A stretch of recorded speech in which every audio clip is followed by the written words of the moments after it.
So, folks, we got to talk about Greenland again because I think that today, maybe for the first time, a lot of these folks in Washington, D.C., who have been on the fence are thinking, oh, maybe Donald Trump is joking.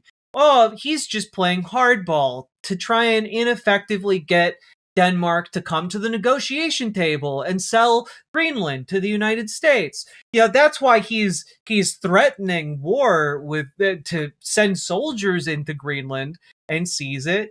Like, this is all just, Donald Trump being Donald Trump, that silly little Billy.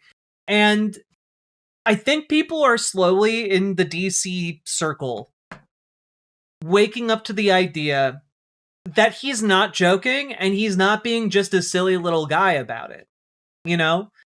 There are 60,000 people who live in Greenland. They don't think it's funny. The people of Denmark don't think it's funny either. The people of Europe don't think it's funny. They are taking this as an extraordinarily clear threat to their territorial sovereignty. Nice protest sign. Some cash for materials. One-Eyed Atheist, thank you very much for the $5 super chat and for recognizing the sign. It's, they've been popping up all over town. And, I wholeheartedly endorse the message. Which is why I wanted to throw it up in the background. But why have people been so slow about this? Because America lives in a bubble of unreality. Where, it's just words. It's just a law. It's not like it's actually going to lead to people dying or anything. People in Washington have been so insulated from the consequences of their actions or inactions that they just do not really recognize when there's a cost to what they're doing or not doing. And it's becoming so heinously obvious that even they are going like, oh, wait a minute, maybe this is real. I don't know how to really tell folks how severe the problem is, but I'm gonna try. Okay, I'm gonna try. Donald Trump, in the span of about a year, has burned literally every bridge of goodwill that has existed between Europe and the United States. Between the verbal sparring early on when Trump came into office and the tariff bullshit to get NATO to pay their fair share, and all of these other activities that he's been doing to antagonize Europe and embarrass the United States. Now we get to the point where he is not just embarrassing them, not just leveraging economic bullshit every which way for nonsensical reasons. He is now also trying to seize territory. And that is historically a colossal act of war. You typically cannot seize territory from another sovereign nation without expecting a response. And that is what he seems to be under the delusion that the United States is in the position to do. That the United States is just so all-powerful, so uncontestable, so without equal, that it can just roll up to Greenland and take it over, no problem, no hitch in the giddy-up, etc. Right? And what has happened here is this posture was kind of treated as a pat on the head. Sure, champ. Yeah, you really want Greenland. Oh, okay. Oh, all right. Go drink your Capri Sun. All right, champ. And it has gone from that to, oh no, he's actually he's actually for real having our special forces drop battle plans to take over Greenland.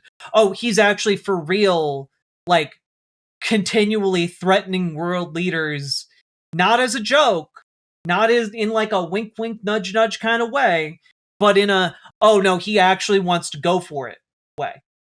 A lot of this does come back around to his cabinet, because he's just surrounded himself with odious yes men who are all trying to manipulate him for their own ends. And so far, it seems that no one has been better at this than Stephen Miller. Stephen Miller has been whispering all sorts of nonsense into Donald Trump's ear.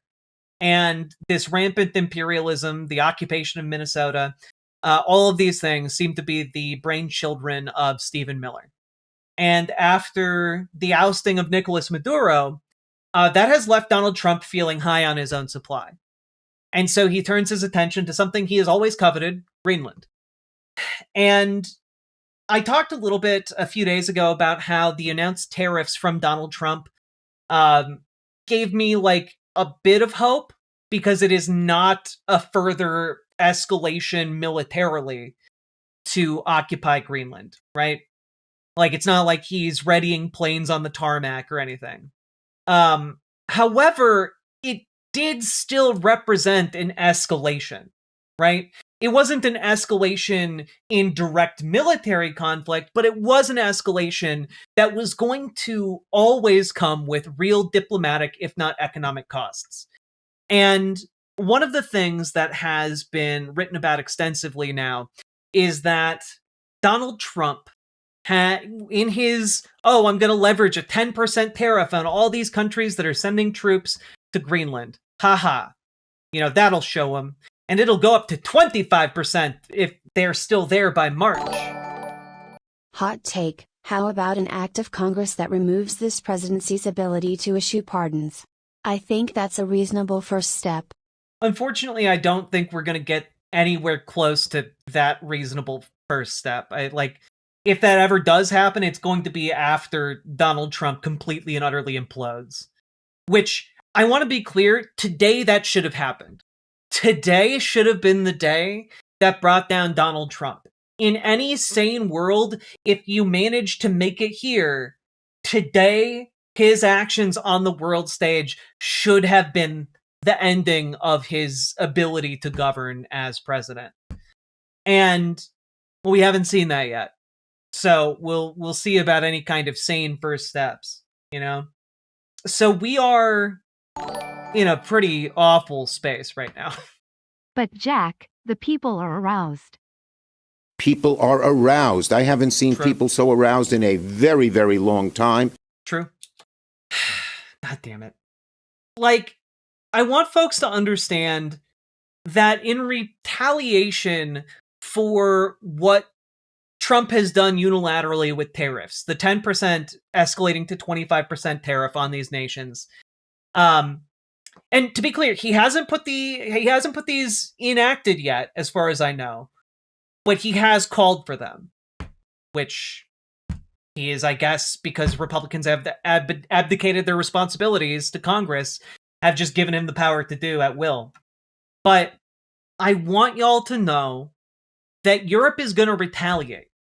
And that retaliation that they are discussing behind closed doors amounts to tens of billions. I think it's just shy of $100 billion in economic retaliation directed towards the United States. We're going to feel that. That is going to be felt. Luckily, European leadership has a heart and has exempted pharmaceuticals from this economic retaliation, though they did not have to. Ireland, for example, makes a lot of money off of their exports of pharmaceuticals, so they were heavily opposed to adding pharmaceuticals, and that did not make it through to the final thing. But I am going to say this. They're also considering additional things that go beyond tariffs. The only time Article 5 of the NATO Treaty has been enacted was to defend us after 9/11. Mm-hmm. Disgusting he is treating allies this way. Yeah, especially Denmark. Denmark had some of the highest rates of casualties in the wake of Article 5 being invoked. Denmark heeded the call. But one of the things that folks don't really understand here is that the economic consequences are going to go far beyond just the raw number data of economic retaliation. It's going to also include locking American companies out of European contracts, locking American companies out of, service work, etc. Like it is going to constitute denying American companies essentially access to, you know, almost 500 million people that live in Europe, right? It is going to be something that is very damaging to the American economy. You know, we're going to feel it. People are calling it the economic bazooka, and it's not great. Yeah, the Anti-Coercion Instrument. The ACI, adopted in November of 2023, was designed as a response when a country uses economic pressure to force the EU or a member state to change sovereign policy decisions. It was built with China in mind. And here we are in 2026 with the first serious consideration of its use being against the United States. Unlike conventional tariff retaliation, the ACI authorizes the EU to take a range of countermeasures, including excluding American companies from bidding on EU government contracts, restricting access to European financial services and capital markets, limiting foreign direct investment from US firms, suspending intellectual property protections for American companies, and imposing restrictions on trade in services, including through EU subsidiaries. The EU single market represents around 450 million consumers. For American service companies in tech, finance, and consulting, losing access to that market would be a devastating economic blow. Which, I'm going to link this piece here because it's very, very good at explaining the situation from Matthew Cortland. This is entirely, by the way, justified. If they do pull the trigger on this, if Trump pulls the trigger on the tariffs and they pull the trigger on this, like, guess what, folks? Buckle up. Not only are we about to lose to China in a trade war, or have already lost to China in a trade war, we're going to lose to Europe in a trade war as well. Thanks, Donald Trump. But remember, all of this is because Donald Trump is trying to use those tariffs as leverage to seize territory from an allied nation. And I want to point this out. This is what the White House is putting out right now. From earlier today, NATO has been telling Denmark for 20 years that you have to get the Russian threat away from Greenland. Unfortunately, Denmark has been unable to do anything about it. Now it's time, and it will be done. President Donald J. Trump. Wow, that sounds like a really strong statement. Except I want to remind everyone that the United States and Denmark, and by extension Greenland, are in a defensive alliance whereby America is allowed to build military bases basically wherever they want, all over Greenland, in order for mutual defense purposes. Like a mutual defense alliance might have. Like NATO has. And the idea that, like, oh, well, it's Denmark's responsibility to keep Russia. No, it's all of our responsibilities. That's why America has bases there. It's not difficult. It's not difficult to figure out. The fact that no one, like, fact checks him on this is bizarre to me.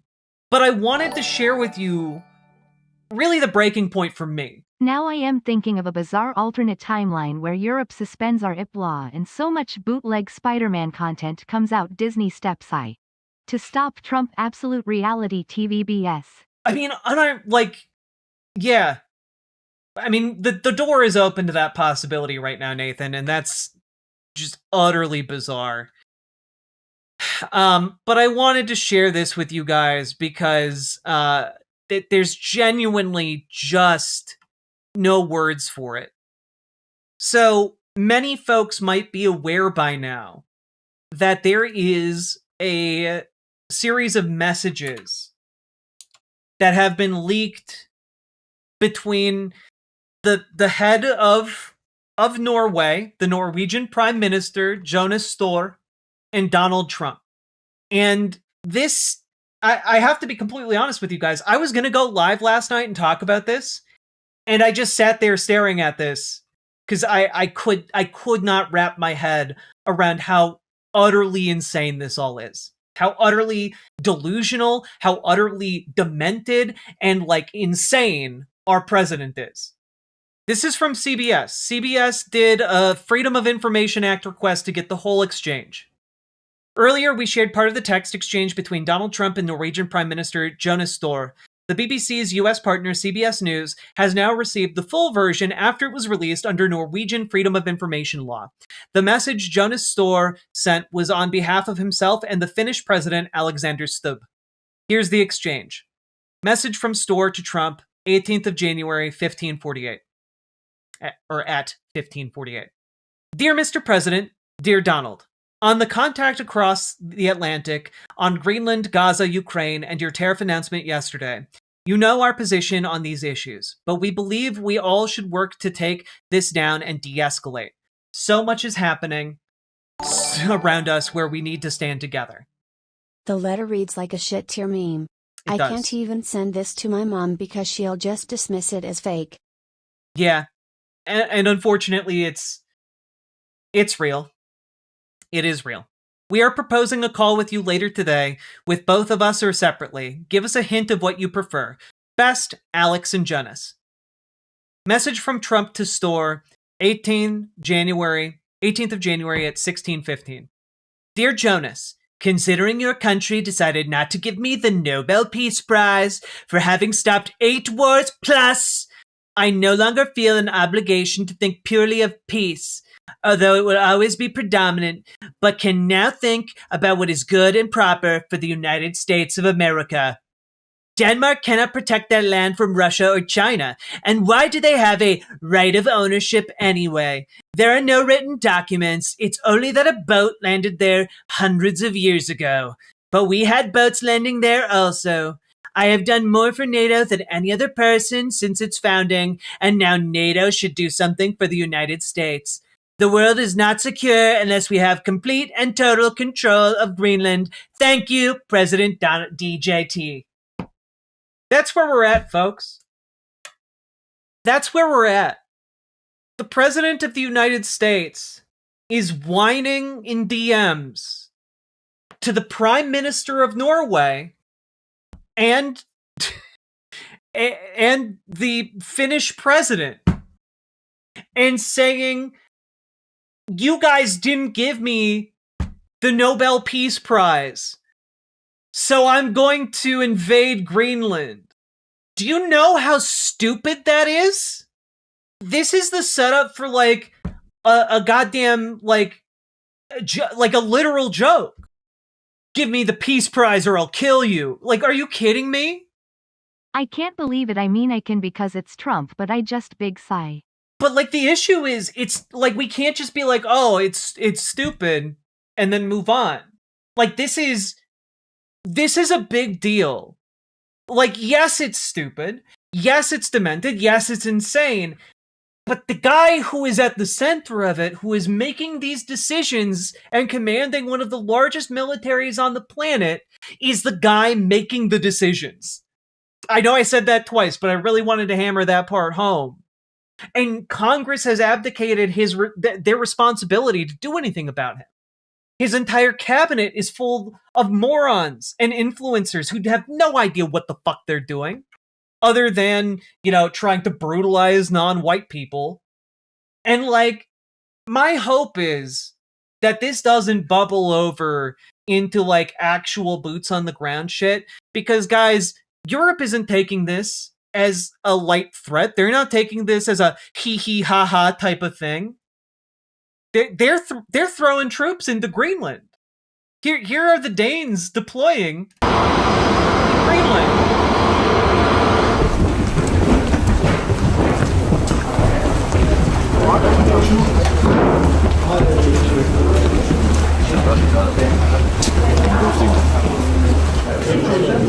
Yes, jagt. Velkommen til. Like, I don't know what to tell you guys, right? We have not been able to handle our shit here in the United States. We fucked it up so badly that it's now becoming other people's problems in like a imminent geopolitical sense. And you never want an imminent geopolitical situation of any kind. Yeah, Sweden has deployed, Norway is deploying, Finland is deploying, and like, this isn't like just a laugh it off and go home type of situation, folks. NORAD had a planned exercise, right? In Greenland. Planned for, like, earlier today. They had to put out a statement. North American Aerospace Defense Command aircraft will soon arrive at Pitufik Space Base, Greenland, along with aircraft operating from bases in the continental United States and Canada. They will support various long-planned NORAD activities, building on the enduring defense cooperation between the United States and Canada, as well as the Kingdom of Denmark. This activity has been coordinated with the Kingdom of Denmark, and all supporting forces operate with the requisite diplomatic clearances. The government of Greenland is also informed of planned activities. NORAD routinely conducts sustained, dispersed operations in the defense of North America through one or all three NORAD regions, Alaska, Canada, and the continental US. And they have to put out that message, just so you guys know, because otherwise people are going to be worried that the United States is fucking invading Greenland. Like, we are, like, on the verge of something catastrophic. And, like, I would say that to get to this point, something catastrophic has already happened. But now that we're here, something additionally catastrophic could go wrong. And then we're all in deep trouble. The problem is they aren't deploying enough people. 1,000 or 2,000 people per country is not enough. It's not enough, yes, but the amount of people isn't really the point. It's not so that the amount of people being deployed to Greenland, they're not there so that they can, like, defeat American forces if America, like, invades Greenland. The point of the people being sent to Greenland is effectively to mount a doomed defense of Greenland that will ensure that Europe goes to war for Greenland's defense. This is what's called leaving tripwire forces. And it is to ensure that conflict arises in order to preserve, territorial sovereignty. Yeah, it's supposed to act as a deterrent, but in the event that the deterrent fails, it is to ensure that all countries pledged to the defense of Greenland come to the defense of Greenland. Basically, I don't think the orange shirt has the stomach for a ground fight. The issue is he has people around him telling him that no one in their right mind would ever go to war for Greenland. Just do it. Like, there won't be any consequences. Just take Greenland. They won't actually go to war with the United States because that would be insane. Like, that's what he has surrounded himself with. And we know that because all of his cabinet members who have come out and talked about Greenland are talking that exact talking point. They are saying, well, no, America's just so big and strong. You've heard it from Miller. You've heard it from Scott Bessant. You've heard it from a lot of the folks around Donald Trump. And if he comes away genuinely believing that, it sets the stage for a profound tragedy. Like, he doesn't care if Americans die. He doesn't care if, like, we torch all of our relationships with all our allies. He does not care. Yeah, exactly, Stellar. Like, there's no reason for us to do any of this because we already have the ability to build military bases where we will on Greenland. And I just sat last night with this letter, looking at it and reading it over and over again, because I gotta be honest, I've never felt quite so helpless. Considering your country decided not to give me the Nobel Peace Prize, which, number one, Norway as a country isn't in charge of that. Norway also doesn't own Greenland, so the idea that Donald Trump is connecting these two things at all is just, let's call it what it is. It's insanity. Like, the Emperor has no goddamn clothes. We were wondering if you were aware of the 25th last night, not gonna lie. I'm aware of the 25th Amendment, but again, no one in his cabinet is going to invoke the 25th Amendment. Like, that's part of the problem here, guys. Like, they like that his brain is mush. It makes him so malleable and easy to control. They like it. They're not going to get rid of him. because he can effectively be their human shield for all of the evil that they want to do. I no longer feel an obligation to think purely of peace, although it will always be predominant, but can now think about what is good and proper for the United States of America. This is an American president essentially saying, I'm thinking about killing all y'all. Denmark cannot protect that land from Russia or China. It doesn't have to, because we're in a defensive alliance that obligates us to defend them in the event of an attack. This argument is stupid and wrong in a million different ways. Why do they have a right of ownership anyway? There's no written documents. It's only that a boat landed there hundreds of years ago, but we had boats landing there also. Okay, if you want to run with this argument, Donald, America also doesn't exist. Like, congrats. Just some boats landed there. Yeah, some boats landed at Plymouth Rock, too. We gonna give that back? I seem to recall some other people being there. I've done more for NATO than any other person since its founding. And now NATO should do something for the United States. NATO doesn't have the ability to give sovereign territory of a member country to another member country. It's just fucking bullshit. What he's done for NATO is refuse to pay into NATO and force other countries within NATO to rearm and restart their arms manufacturing industries so that they can rearm themselves and not have to rely on the United States. That's weakening NATO from an American perspective. Yeah, not to mention the fact that literal members of NATO fought and died and bled for the United States. God damn it. I did more than anyone who's ever died for the alliance. Having them protect themselves hurts NATO. Yeah, it hurts the diplomatic ties that bind us to the other nations of NATO. Yeah, yes. Getting all of the military leaders and the civilian leaders of NATO in a room and then berating them like they're naughty school children for an hour and a half. Yeah, that harms the ties that bind NATO. Jack, you're missing the small logic. He has what Trump has done for NATO is stop 8.5 wars, except that's a lie, so whatever. Having JD Vance, the couch fucker, talk down to a room full of military leaders who have dedicated their lives to securing this defensive alliance as if they're naughty ass school kids. Yeah, that harms the alliance. Because one of the key parts of maintaining an alliance is goddamn diplomacy and tact. And if you can employ neither, then your alliance is in some trouble.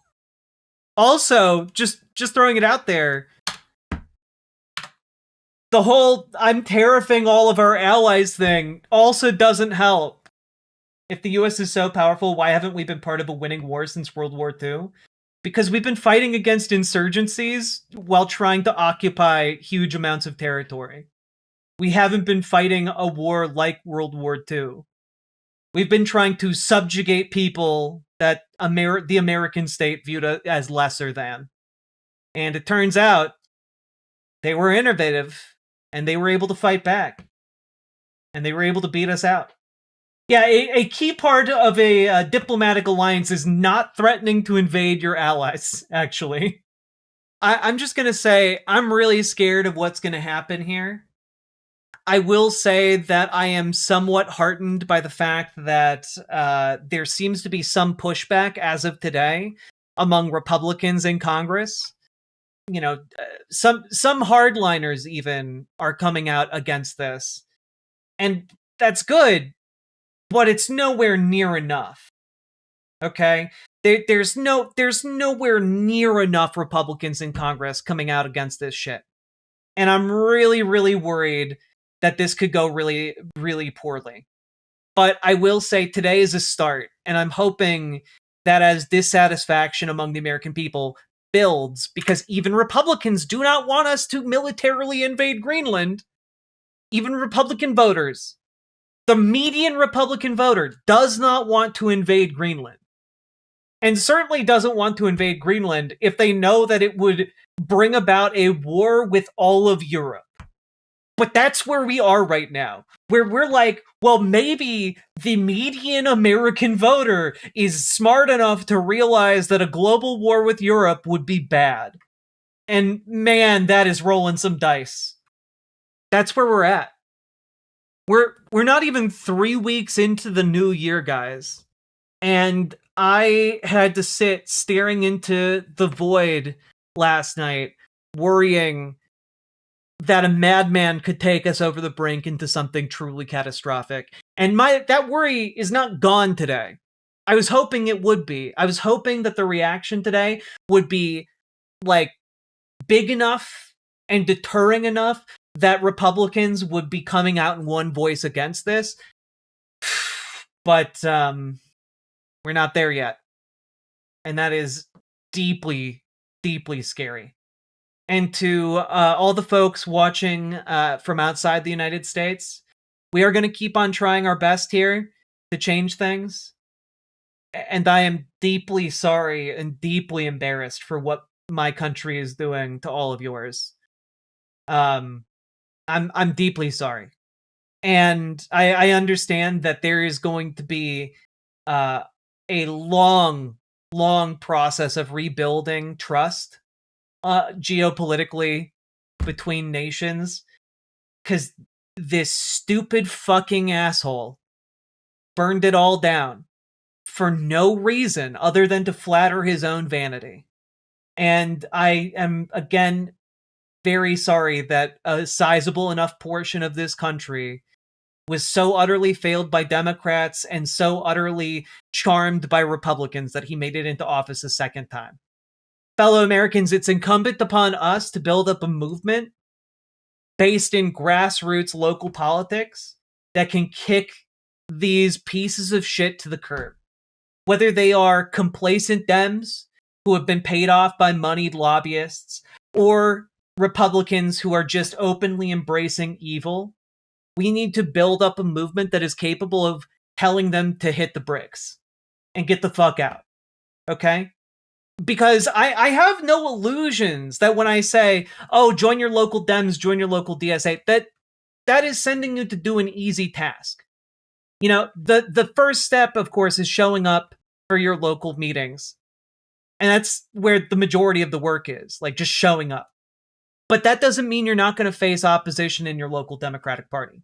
And that doesn't mean that you're not going to face opposition in your local DSA. But what it does mean is that we need to build up more people and more power than what our opponents have. And we need to crush them. That is, like, that's what it comes down to. It comes down to, we need to have more of us showing up than they have of these corporate paid off, complacent pieces of shit showing up. And once we hit that, once we are able to do that, once we are able to coordinate that, then we can start seeing the victories that we deserve. So join your local Dems, join your local DSA, and let's get to work. Okay? We are blessed in this community to have Gamergy, who has a wealth of experience organizing with DSA and organizing on the ground locally. She can help you join your local DSA wherever you are in this country. Reach out to her on Discord. And we are also blessed to have Dragonfly, who has worked organizing and radicalizing Dems to the left within the Democratic Party for years and is desperate for assistance. So if you are wanting to get involved in that process for yourself in your local area, she is going to be happy to assist you to do that.